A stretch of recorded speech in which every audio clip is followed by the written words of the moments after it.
여러분 셀카를 한번 찍어 보셨습니까? 셀카는 스스로 사진을 찍는 행위입니다. 이렇게 사람들이 이 사진을 카톡이나 메인 사진으로 활용하기도 합니다. 셀카에 있어서 가장 중요한 것은 15도 각도, 15도 각도라고 합니다. 그리고 중요한 것은 조명이라고 합니다. 어떠한 사람들은 카톡의 사진까지도 전문가에게 맡겨서 자신의 프로파일 사진으로 활용하기도 합니다. 사진이 중요한 이유는 다양한 사람들이 그 사람이 어떠한지는 명확히는 알 수는 없지만 사진 한 장으로 자기를 소개하는 중요한 도구가 되기 때문입니다. 청년들에게는 사진 한 장이 소개팅을 나가느냐 안 나가느냐 하는 중요한 결정을 짓게 하는 시작점이 되기도 합니다. 나중에는 후회하겠지만요. 셀카에 있어서 가장 중요한 포인트는 아마도 조명일 것입니다. 다양한 각도로 빛을 비추어서 어두운 부분을 제거하고 사람들로 하여금 자신의 긍정적인 이미지를 심어주어서 궁금증을 유발시키는 단편적인 부분이 있습니다. 그러나 이 프로필 사진 한 장이 그 사람의 전부를 있는 그대로 말해주지는 못합니다. 그렇기 때문에 그분에 대해서 알려고 하면 직접 만나서 이야기를 해봐야 합니다. 이런 이야기 저런 이야기 다양한 각도로 질문하고 대화를 해봐야 그 사람의 진면목을 알 수 있는 것처럼 사복음서의 저자들이 각각 서로 다른 고유의 관점에서 예수 그리스도의 행적과 이적들을 그려내면서 우리 인생의 구주 되시는 예수 그리스도께서 과연 어떠한 존재인지, 예수님과 우리의 관계는 어떠한 것인지에 대하여 다각도로 접근하면서 입체적으로 조명해주고 있습니다. 만약에 예수님의 기적과 능력을 통해 하나님의 아들이신만을 이야기하려는 목적이 있었다면 사복음서가 예수님에 대해 이야기할 이유가 전혀 없습니다. 마태복음 한 곳에서만 예수님의 이야기를 다루면 될 것입니다.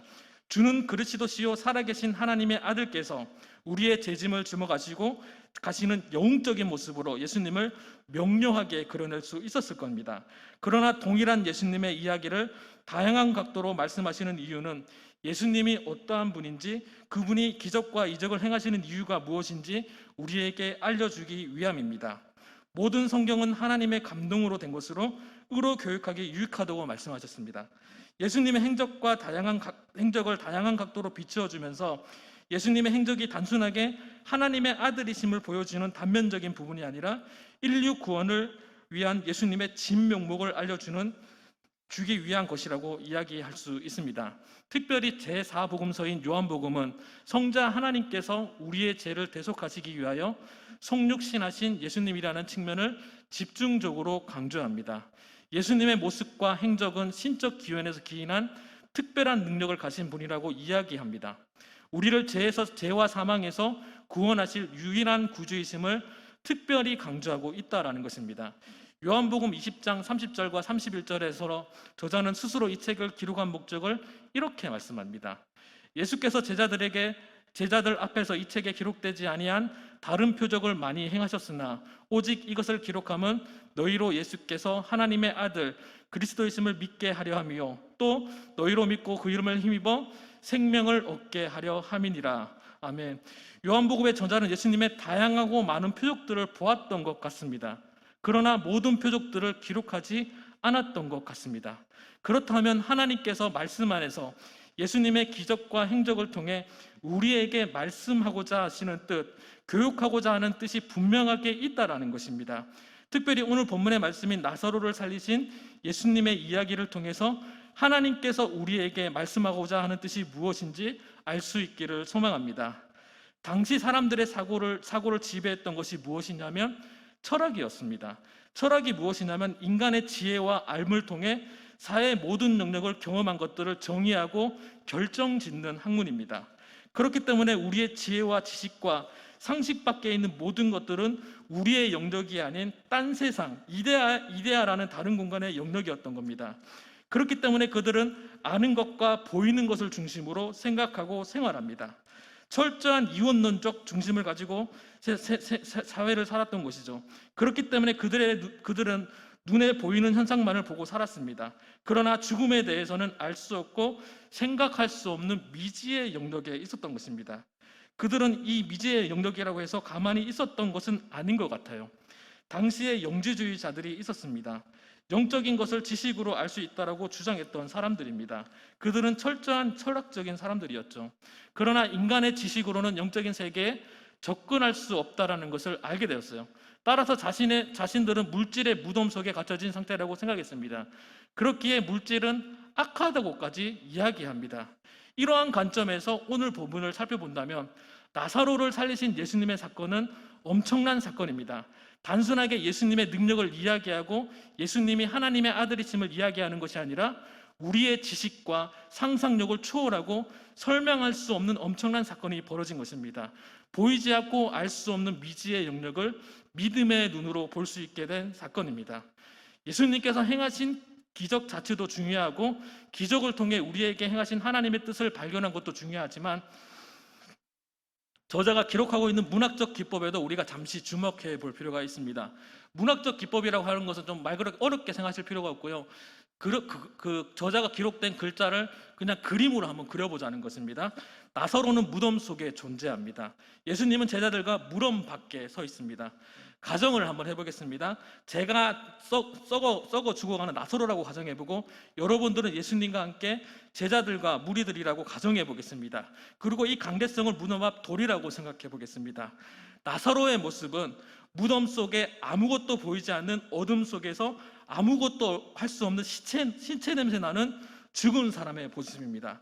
그러나 지금 그곳에 있는 사람들은 예수님과 함께 있고 빛 가운데 자유한 곳에 있는 사람들입니다. 나사로가 있는 이곳은 나사로가 스스로 벗어나고 싶지만 이미 죽어서 아무것도 할 수 없는 상태에 있습니다. 그러나 지금 그곳에 있는 사람들은 예수님과 빛 가운데 거하면서 지금 나사로를 구원하시기 위해 예수님의 거룩한 구원 사역에 함께 동참하거나 지켜보는 사람들의 모습입니다. 한마디로 얘기하면 이곳은 우리가 살아가는 세속의 세상이고 그쪽에 있는 사람들은 하나님 나라에 거하는 사람들로 비춰질 수 있습니다. 우리를 구원하시려 이 땅에 오신 예수님께서 지금 여러분 중간에 서서 무덤 속을 바라보시고 있는 겁니다. 무덤에 갇힌 나사로의 모습은 아무것도 할 수 없는 비참함 그 자체입니다. 어둠 속에 눈이 가려진 채로 무덤 밖을 나갈 수 없는 죽은 상태의 모습. 지금 우리는 아무렇지도 않을지 모르겠지만 1세기 당시의 사람들에게는 지금 저기 보이는 나사로의 모습은 자신의 모습이라고 생각하지 않았겠습니까? 물질의 무덤에 갇혀서 아무것도 할 수 없는 죽은 나사로의 모습이 자신과 같을 것입니다. 무덤 밖을 나가고 싶어서 발버둥 쳐보지만 아무것도 할 수 없습니다. 돌이 치워져 어두운 가운데 빛이 임했지만 나의 얄팍한 지식과 학문이 이 철학이 내 눈을 가려서 그 빛을 바라볼 수 없는 존재. 지금 나사로의 모습이 자신의 모습이라고 생각하게 되었을 것입니다. 어두운 가운데 빛으로 오신 예수님이 부르십니다. 나사로야 나오라. 눈이 가려진 상태로 아무것도 보이지 않지만 믿음의 눈으로 보이지 않는 예수님의 음성을 듣고 무덤 밖을 나오는 나사로의 모습을 보면서 이 책을 읽거나 들었던 1세기 사람들은 예수님을 알기를 원했고 믿기를 사모했지 않았겠습니까? 과학으로 증명할 수 없는 모든 것들을 거부하는 세상 속에서 과학으로 증명할 수 없는 믿음을 가진 것 자체로 우리는 기적을 경험한 사람들입니다. 그렇다면 이미 믿음의 눈을 가진 우리는 나사로를 살리신 예수님의 사건을 통해 하나님께서 우리에게 요구하시는 것이 무엇인지 오늘 본문을 통해서 살펴보기를 원합니다. 첫 번째는 이 세상을 향한 하나님의 알기를 원하십니다. 다시 말씀드리겠습니다. 이 세상을 향한 하나님의 마음을 알기를 원하세요. 38절의 말씀을 같이 한번 읽어보도록 하겠습니다. 시작.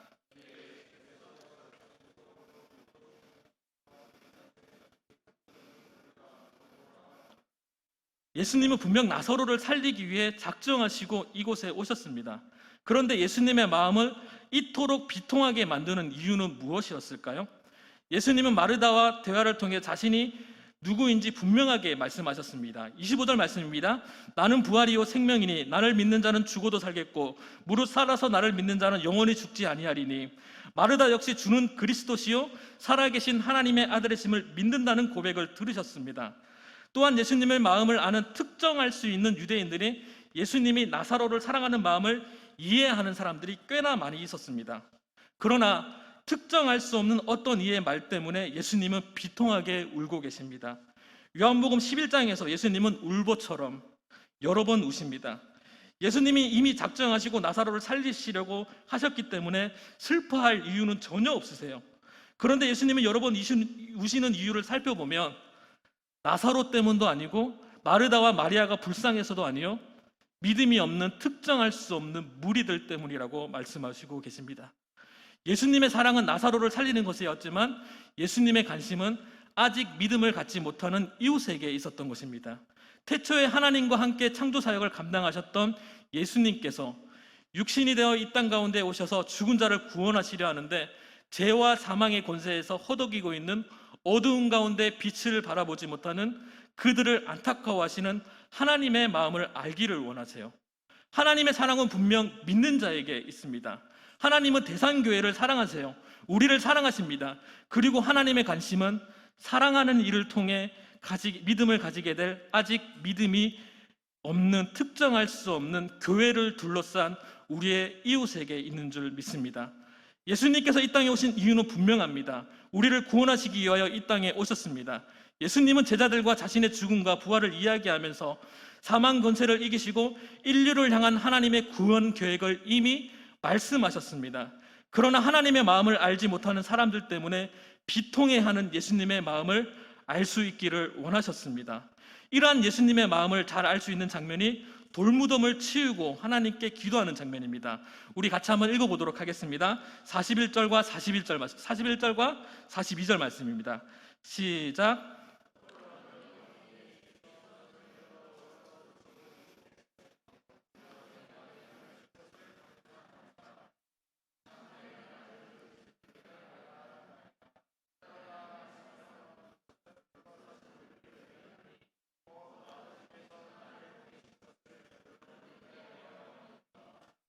아멘. 나사로를 살리시려고 무덤 앞에 오신 예수님께서 돌을 치워놓고 기도하세요. 그런데 기도 내용이 무언가 이상합니다. 나사로를 위한 기도가 아닙니다. 특정할 수 없는 사람들, 무리를 위한 기도예요. 어두운 가운데 빛으로 오셔서 우리를 구원하시려 하는 하나님의 아들을 믿게 하기 위해서 나사로가 아닌 무리를 위해서 기도하셨습니다. 그러나 이 말씀을 하옵는 것은 둘러선 무리를 위함이니 곧 아버지께서 나를 보내신 것을 그들로 믿게 하려 함이니이다. 우리는 하나님의 사랑에 힘입어 구원을 선물로 받은 사람입니다. 나사로처럼 하나님께서 작정하시고 은혜로 사망에서 생명으로 구원을 받은 사람입니다. 새로운 삶을 사는 사람입니다. 구원받기 전에 나의 모습과 믿음을 가진 나의 모습은 분명 달라야 됩니다. 나의 목표는 이제 하나님의 꿈이 나의 비전이 되어야 되고 예수님의 성품이 나의 성품이 되어야 합니다. 그리고 성령님의 능력이 나의 능력이 되어야 됩니다. 예수님처럼 하나님 나라를 위해서 기도하는 저와 여러분이 되시기를 축복합니다. 두 번째는 믿는 자에게 믿음의 순종을 원하십니다. 39절 말씀을 같이 한번 읽어보도록 하겠습니다. 시작.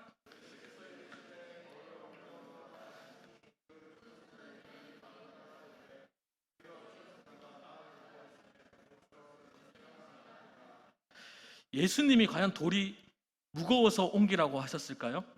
아닐 것 같습니다.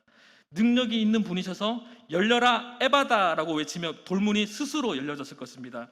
그럼에도 불구하고 우리가 할 수 있는 일을 맡기셔서 하나님의 거룩한 구원 사역에 우리를 동참시키시는 것입니다.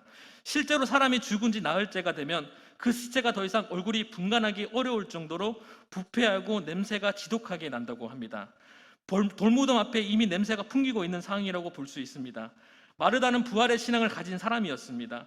예수님께서 하나님의 아들이라는 것을 고백했던 사람입니다. 그러나 무덤 앞에서 그의 믿음이 흔들리는 모습을 보이게 됩니다.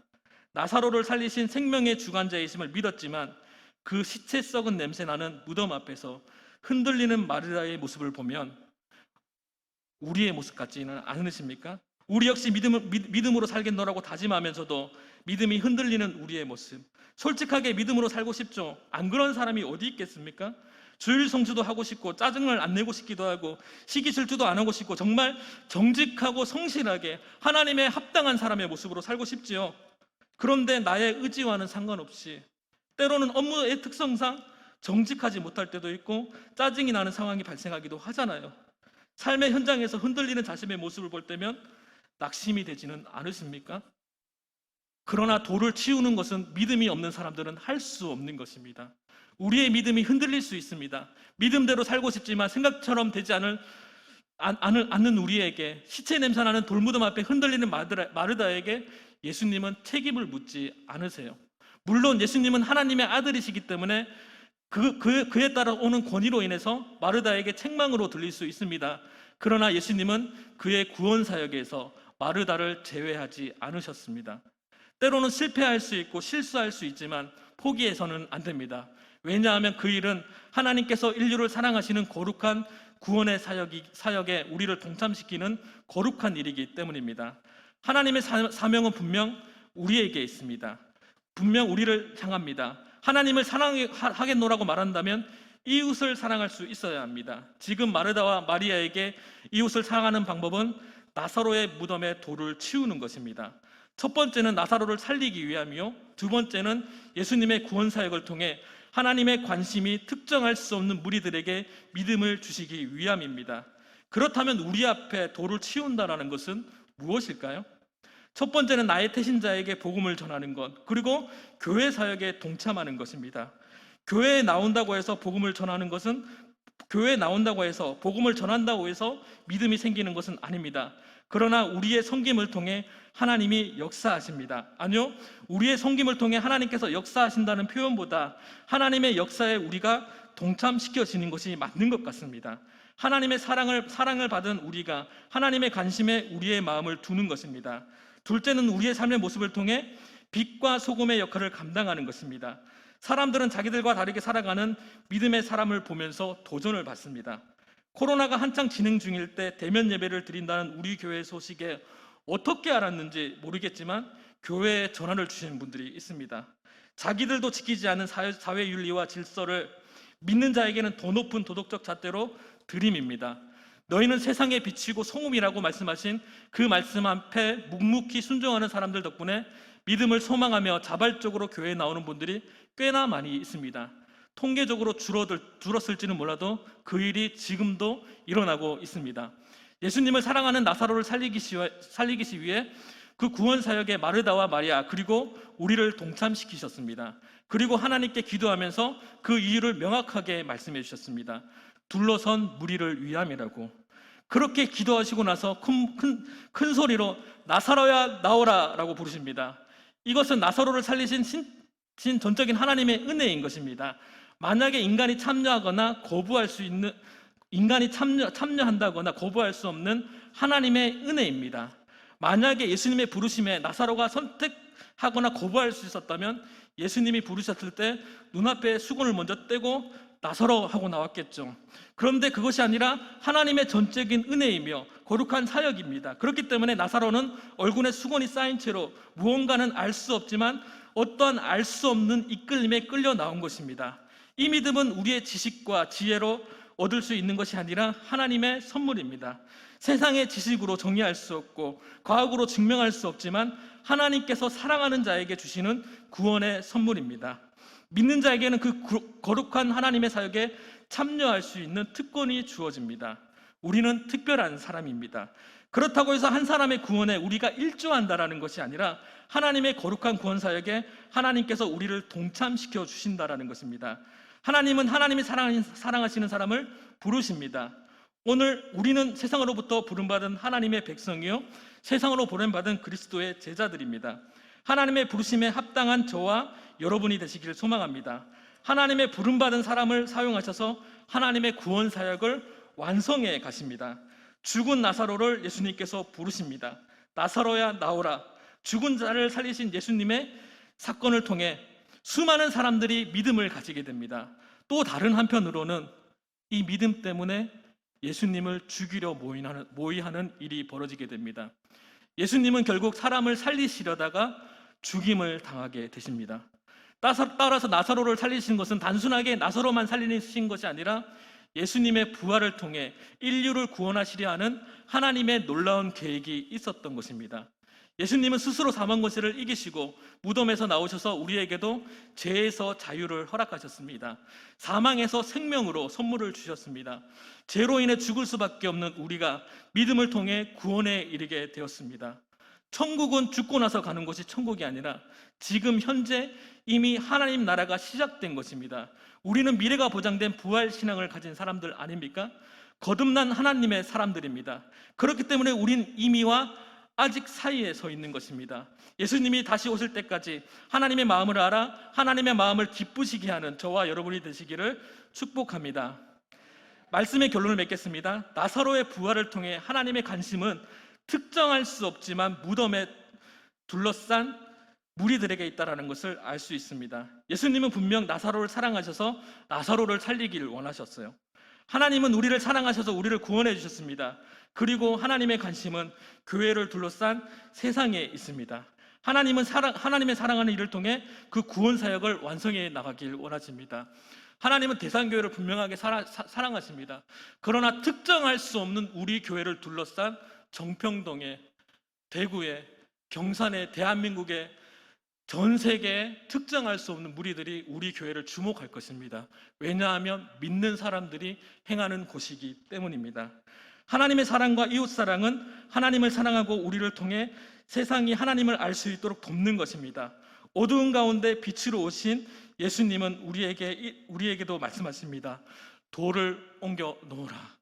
제가 사실은 설교 연습을 하면서 이곳에서 어저께 한 2시간 동안 설교 연습을 계속해서 했어요. 그런데 이 나무를 보니까요. 이 나무를 보니까 죽을 수밖에 없는 나무인 것 같아요. 제 생각과 지식으로는 죽을 수밖에 없는 나무인데 누군가의 헌신과 섬김이 있었기 때문에 이 나무는 살 수가 있어요. 그런데 그 장로님의 헌신과 섬김이 이 나무를 살리거나 죽일 수 있는 능력이 되는 것이 아닌 것 같아요.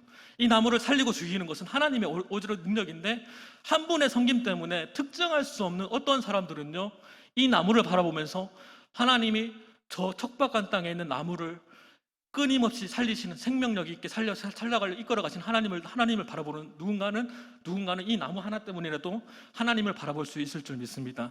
우리의 섬김은 결코 헛된 것이 아닙니다. 우리의 섬김을 통해서 누군가는 특정할 수 없는 누군가는 믿음을 가지고 하나님을 바라보게 될 것입니다.